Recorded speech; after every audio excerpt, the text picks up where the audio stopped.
What's good, everybody, and welcome into our very first episode of Behind the Turnbuckle. I am your host, the coach, part of the Driving the Line universe, and every single week, you guys ask for it, we're going to deliver it to you. Now, every single time I think about wrestling, and I think about what it's meant, and all the different WrestleManias all over the planet, I think of the stories. And so we have a diamond in the rough. We have a person that you've never heard of, a person that you probably don't know you've ever seen, and he's going to be our rock star. His name is Tommy Carluchi. Tommy, first of all, welcome to your show. Enlighten the good people at home. How many years have you been involved with the WWE?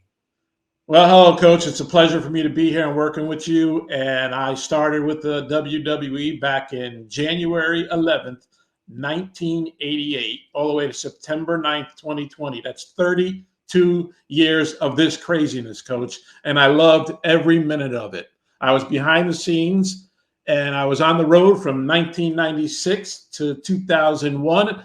And I worked ringside, and I wouldn't have it any other way.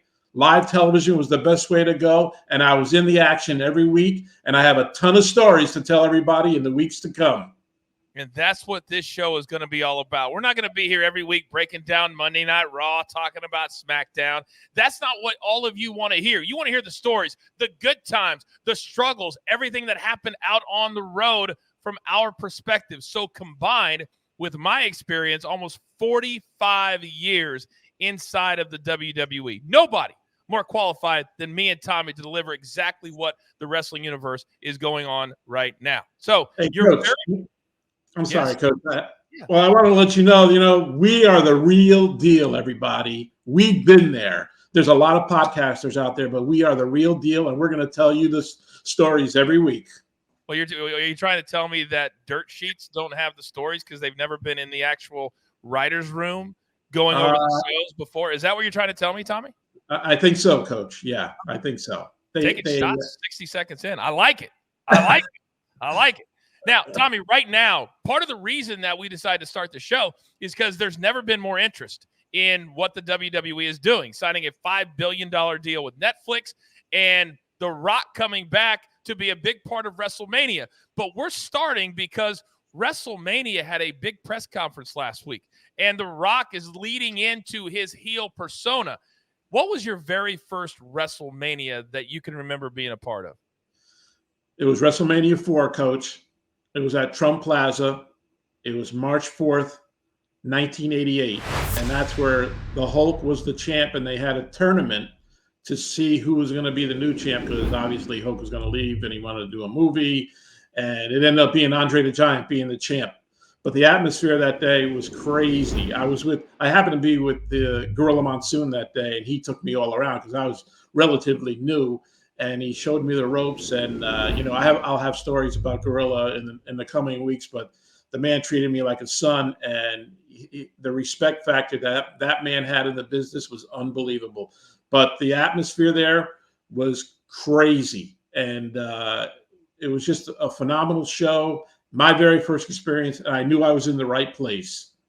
You use the word respect, and I think when I got to the WWE in 1999, that was one of the first things that was taught to me, is that you respect the business, you respect the boys, you respect the locker room, and there was a different hierarchy. And you said that the Hulkster back in the late 80s, he wanted to leave to make movies, because remember, he was a part of the Rocky series, he had other movies, and that's kind of where The Rock has been the last 20 years, and he has come and he has gone.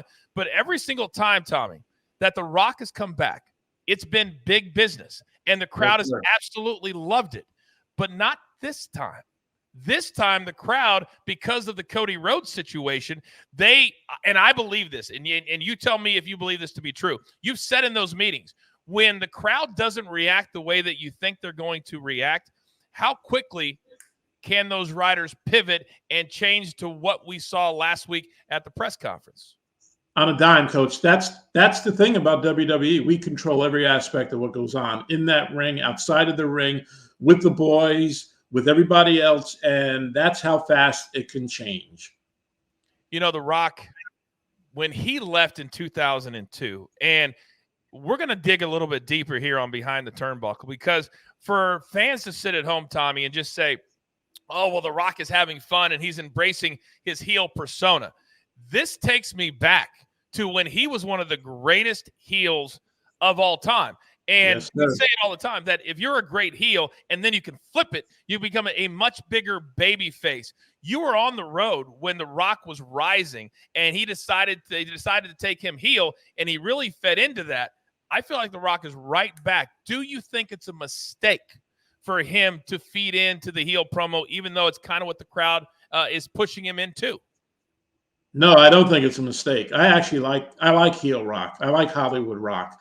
I like what he does and how he does it and how he just, I mean, the man just nobody works harder than The Rock, man. And bringing the heel Rock back, I think it is a great thing. And it actually puts Cody over even more now. So I think we're in for an interesting run in the next couple of weeks into WrestleMania. And the only thing I would like to see, which it's probably not going to happen, when you're building a story, and it used to be back in the day that you were on every week. You were on Raw, you were on SmackDown every week, and that story just continues. I think with his schedule, that's not going to happen, and including Roman. I think they're on this Friday. Both of them are on this Friday on SmackDown. So, but storylines like the way they're going with this now is a little different than it was back in the day. So how did they do it back in the day when before Raw was on USA or whatever the networks was? Because when I got here, it was already every single week. And back in the late 90s and the 2000s, all the stars were there every single week, which is why the ratings were where they were. If this was the early 90s, how would they have approached a guy? Let's remember, he has had cancer and he has had issues. And I like the fact that he doesn't work every week. But as far as wrestle, but he could still show up, especially when it's so important like right now. How would this have been handled in your mind 30 years ago? I think with the situation with Roman and some of his issues going on, I think they would have told stories maybe on the road. Maybe if he couldn't make it in every TV or anything like that, they would shoot him somewhere and do some vignettes with him, because that's what we kind of do in Taker back in the day, a little bit of that stuff. But I think that's the way it would have been handled. Just shooting stuff on the road with Roman, getting that point across, keeping him relevant in the storyline, and just moving forward every week to see the status of how people react to it. So if they react negatively, then you have to, like you said, you have to shoot to something else. But if people are taking it in, or he's cutting a promo somewhere and he's just laying it out on the line, I think they would have kept that up going back then in the early 90s like that. You know, I agree with you. And also back in the early 90s, they would, if it wasn't every week on the road, because it costs so much to travel the show so much back then, that the reason that you tape vignettes, for people at home that don't know, is so that you could have them what we called in the can for the following week of TV, and you wouldn't have to miss. And now in 2024, when the wrestling universe, the wrestling fans, Tommy, they're so used to every single week. And part of the promos that we're hearing and that we're listening to is about the fact that Roman Reigns is not a fighting champion, that Roman Reigns doesn't defend the belt very much, that just because he's been for a couple of years and all these different days, that's not enough. And they want the storyline to be finished, and they want Cody to get it done. Here's my other issue, Tommy, is that during all of Rock's appearances in Vegas during Super Bowl week, they were talking about Moana 2. They were talking about Disney. And there's no bigger fans of The Rock than me and you. And when you've had kind of a dip in your movies, or you haven't made one in a while, and you've got a lot coming up, this feels like 2002. You remember, you and I were on the road together. Yep. And I remember saying to him at one point, he probably doesn't even remember, I said, why don't you come to Raw on Monday nights and then shoot your movies Wednesday through Sunday? It would have been very difficult travel-wise, but I think his movies early on would have made more money, because the fans really turned on him back then. Remember that? They were like, we made you, and we're not going to spend that $10 to go watch you in movies. So early on, people forget, right, that they didn't go to his movies. So to me, this is a calculated risk. You? I totally agree. When back in the day when Rock was the heel, people kind of turned on him. And by the way, he did Scorpion King. It wasn't a very big hit, if you remember. Uh-huh. So he had to change his persona a little bit coming down the line. when he was working with WWE and stuff like that. But I really enjoy heel rock. And back in the day, Coach, before Raw or SmackDown even came along, we had Superstars and Challenge, right?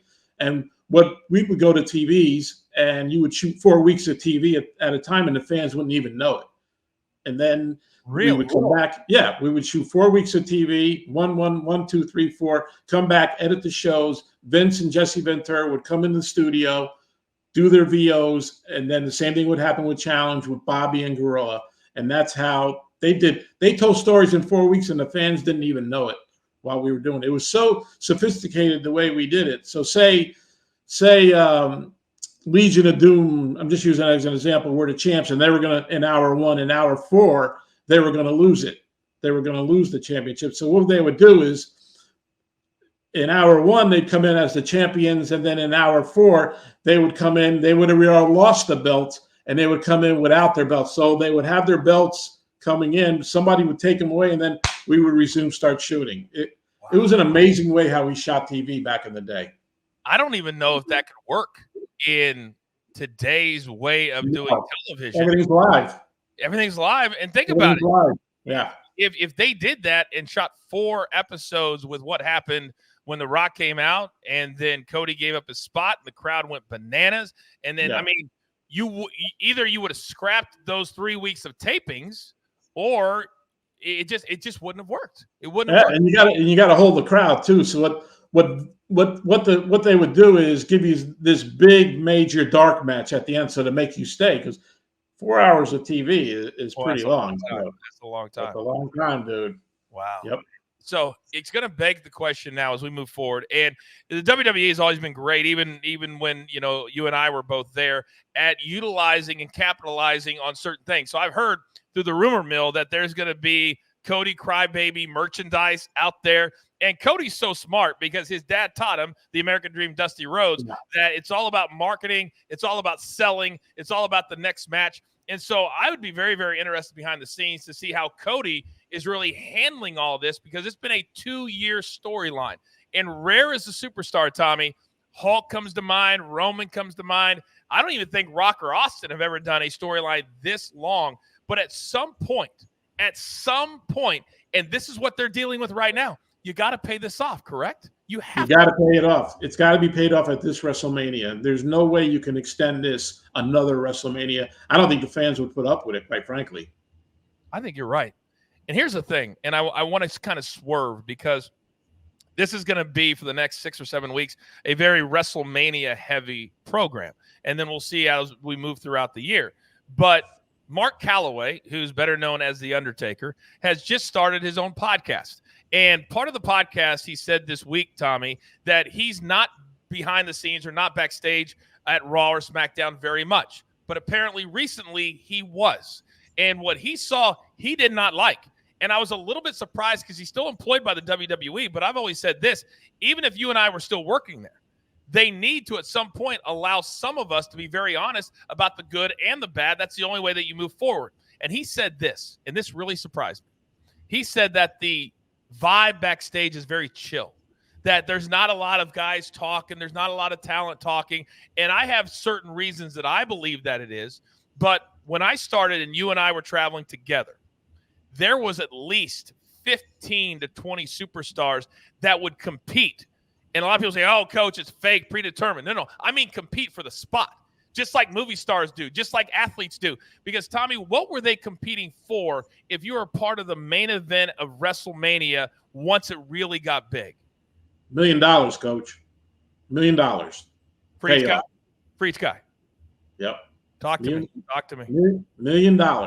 That's what they're going for.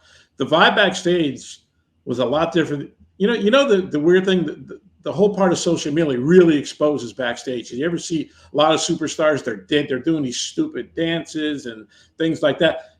Do you think Shawn Michaels and Mr. Perfect were going to do a dance or anything like that? Dude, there was legitimate heat backstage, man. When we were stagehands and stage man and stuff, and we were walking by DX, man, sometimes, Shawn was a little bit of a wise guy back in the day. And what he would do to us guys, he would slap the headset off your head.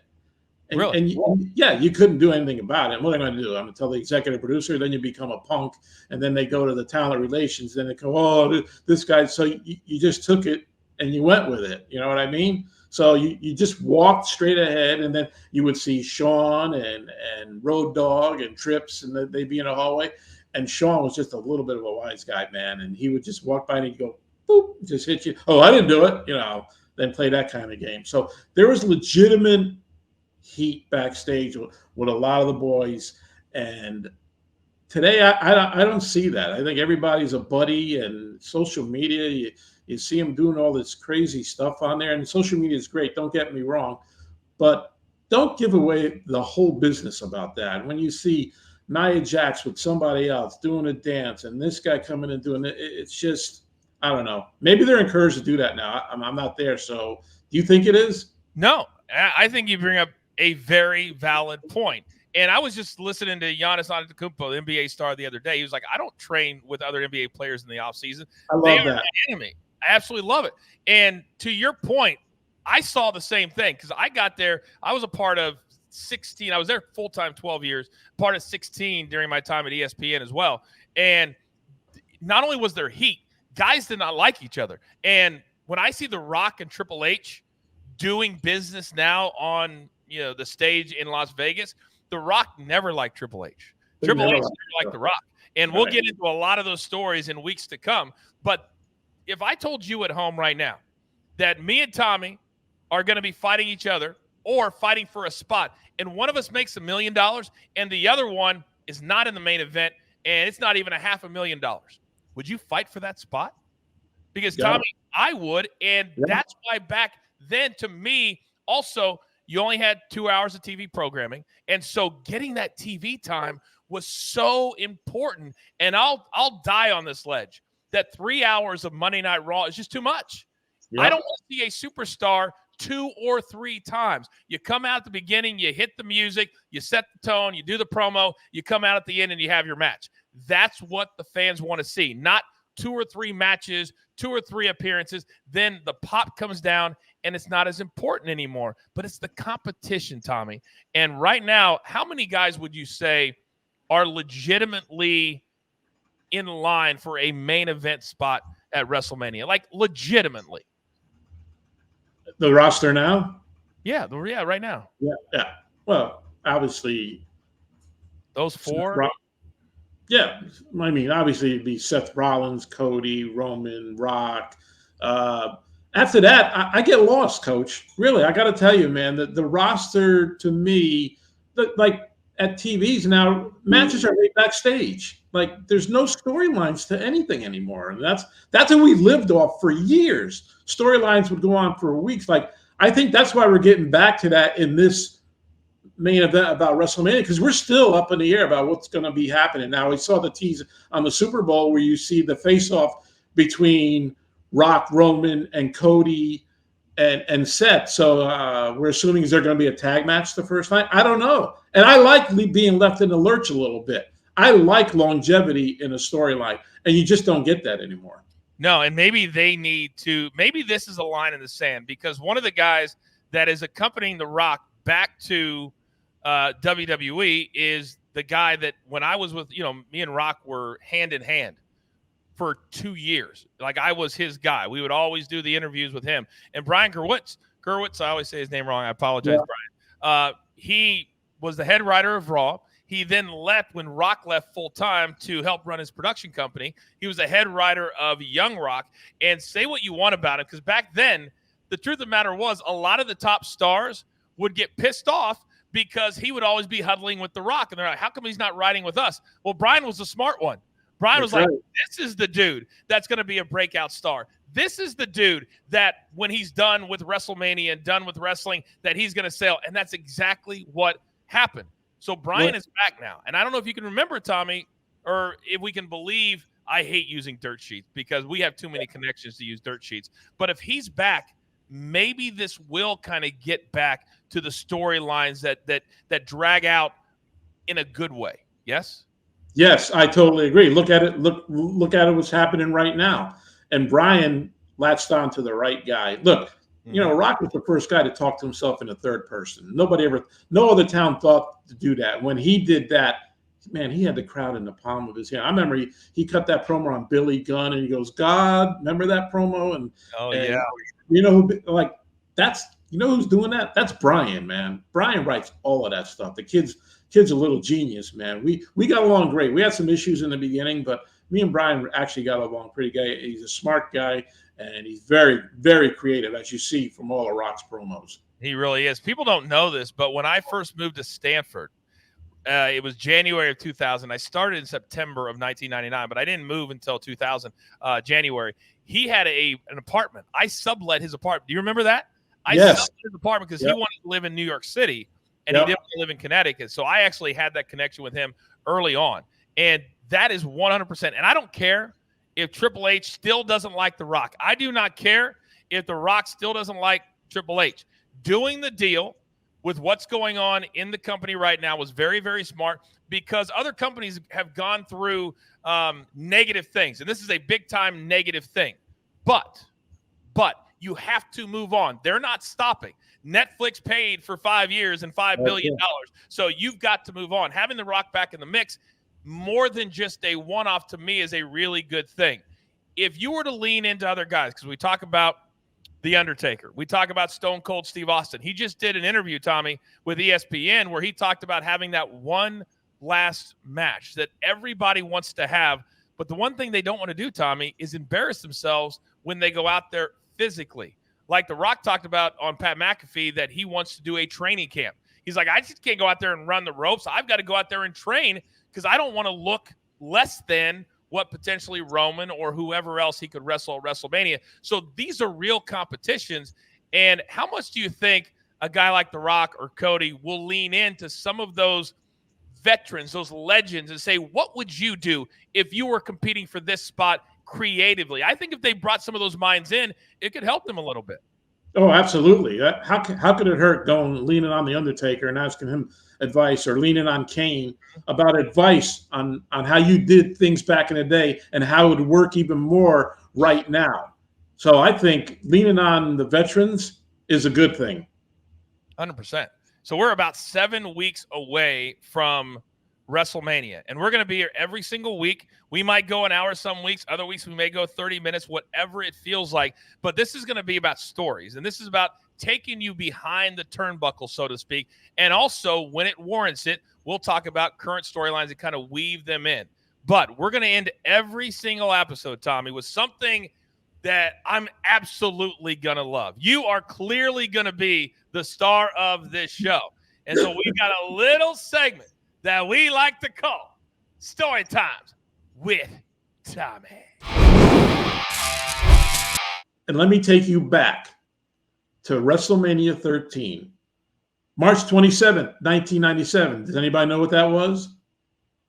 That was The Rock's first WrestleMania. And do you know who The Rock went against? He went against the Sultan. You know who the Sultan was underneath that mask? It was his uncle, Rikishi. Led by the Sheik and Bob Backlund. They had a match at the Rosemont Horizon. And by the way, Rock was the Intercontinental champ. So he won the championship in 1 year. And by the way, and we'll talk about this in the weeks to come, I did one of Rock's first pre-tape when he was Rocky Maivia. And when he cut his promo, I'll tell you all about that. But they had the match at the Rosemont Horizon. Rock goes over. The end of the match happens. Sheiky jumps on top of Rock. There he puts him in the camel clutch. Who comes in for the save? Soul Man Rocky Johnson, Rock's father. They clean house. They hug in the middle, and the crowd goes absolutely nuts. Now, that was a crazy night for me because I was ringside. It was Vince, Lawler, and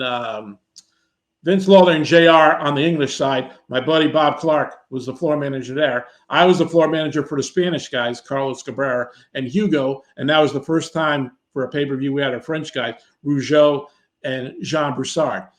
And that night was what I wanted to call going into business for yourself. And for the first time really in WrestleMania, Coach, and especially this WrestleMania, I thought the undercard match was bigger than the main event. And the main event was Undertaker going for the championship against Sid. But The undercard was a submission match between Bret the Hitman Hart and Stone Cold Steve Austin, and they went at it tooth and nail for over 50 minutes, and they pulled out all the stops, Coach. And I think they went into business for themselves. There was one spot where I remember it was on the hard camera side. And folks, you know what the hard camera side is. That's when the boys face the camera. That's the hard camera side. They're outside the ring. They do a swing. Austin is swinging Bret, going into the bell table. They reverse it. Austin goes in there and he blows Bob Clark away. He just gets blown over. I don't think he expected that coming. And I think Austin bled the hard way because he was bleeding like a pig. And from what I was hearing from over my headset, the wrestling producers were like flipping out of what they were doing. Bret was grabbing the ring bell, bringing it in the ring, this and that. Well, they finally get back into the ring. They have their match. They're going crazy. If you remember, he puts him in that sharpshooter. And you always remember that face of you see Austin coming up and you see the blood coming down. I think our promos department used that thing a million times over. Ends up Austin passes out. He loses the match. The match is over. Now, here's the other match we had. It was a street fight. It was LOD and Ahmed Johnson against the Nation of Domination. And they threw everything but the kitchen sink in there. Now, we usually know when there's table spots happening. We only knew that the French table was going to go, right? So they have their match, right, Coach? They're going at it. They come over to our table. They wipe out the table. And then Hawk or one of these guys grabs a fire thing and sprays it, and we get loaded with – Coach, we're choking, dude. I swear to God, I like, does anybody want to smarten us up? Hugo's obviously overselling, choking, everything like, dude, Hugo, calm down. Jean Broussard and Ray are outside the ring. They're going nuts. So it was a zoo back there. Like, usually you get smartened up to stuff like that. Yeah. We didn't get smartened up. They used that fire extinguisher like 3 times, Coach. Well, the bottom line is, and I don't want to lay too much on it, but Nation of Domination loses, blah, blah, blah. We have the main event. Taker versus Sid. We're going through this. The match is going on, and I'm like, there's nothing happening here, right? We know nothing that's going to go on. They flip outside the ring, right? They're face to face, right? And all of a sudden, Sid pushes Taker. He comes into me and Hugo Savinovich. And Hugo, great guy, oversell everything. Hugo goes back like this. You know how much he used to oversell? And I'm standing there, and you'll see it if you cut to some clips on this. You'll see me standing there, and I just got to wait till everything happens. I can't put my headset on. What's going on? We had no idea. The table didn't go. Usually, you know when the spot's going to happen, but we got wiped out. You know, after it ended up, Taker won the match. Show's over. We go in the back. They go to Gorilla. We go doing our thing. I'm walking out, and I see Taker walking. He goes, hey, man, I just want to let you know I'm sorry about that. That wasn't really supposed to happen. Sid wasn't supposed to really push me like that. I'm like, dude, really? We're part of the show. Whatever happens, happens. And I ended up being a really good friend of Mark, man. He was a great guy, but he didn't have to do that, Coach. Like, I'm just a floor manager. That's it. But that's respect, man. Like, no, Sid would never do stuff like that because Sid was Sid, as you know. And, I just really appreciate. He came up to me and he said, hey, man, that wasn't supposed to happen. But, you got to go with the flow. So, well, that's why I love The Undertaker, man. Yeah, that's what we have, folks. And we'll have more of that stuff coming in the weeks to come because I was ringside for the Montreal Screwjob. I was ringside for a ton of Spanish table spots, and we'll get into that in the weeks to come. So that's story time with Tommy, and you won't get this, Coach, anywhere else. I don't care who you are. Story time with Tommy is going to be my favorite part of the whole week because I love the stories. And for people who don't know, there's going to be a lot of new wrestling fans that watch this from time to time. They may go back and watch this in a year right here on our YouTube channel. When you say bled the hard way, what do you mean by that? That means he landed somewhere and he cut himself. Maybe it was the ring table or it was the ring bell. There was a corner there, and that wasn't supposed to happen. Let me just put it to you that way, Coach. All right. We're going to have a lot more of the Undertaker stories. I've got one that we're going to tell on a very special week about when I got punished for not going to Afghanistan and how the Undertaker was a part of that. We're going to have a very special big episode on the flight from hell. You've got to have seen that. I was actually in the middle of it. I was on it. So you're going to get stories right here from over 45 years in the WWE that you flat out can't get anywhere else, and they've never been told before from this perspective. And we will release an episode every single week. So subscribe, hit that like button, and help this channel grow. And I'm telling you right now, Tommy, you were born to do this, buddy. You were born to do this. All right. Any last words for our first episode? Was this fun telling your stories or what? I love it, dude. I love it. They've been inside of me for years, and I love it. It was just phenomenal. And thank you for inviting me. Oh, inviting you. This is your show. I'm just here to try to navigate and just steer the ship just a little bit.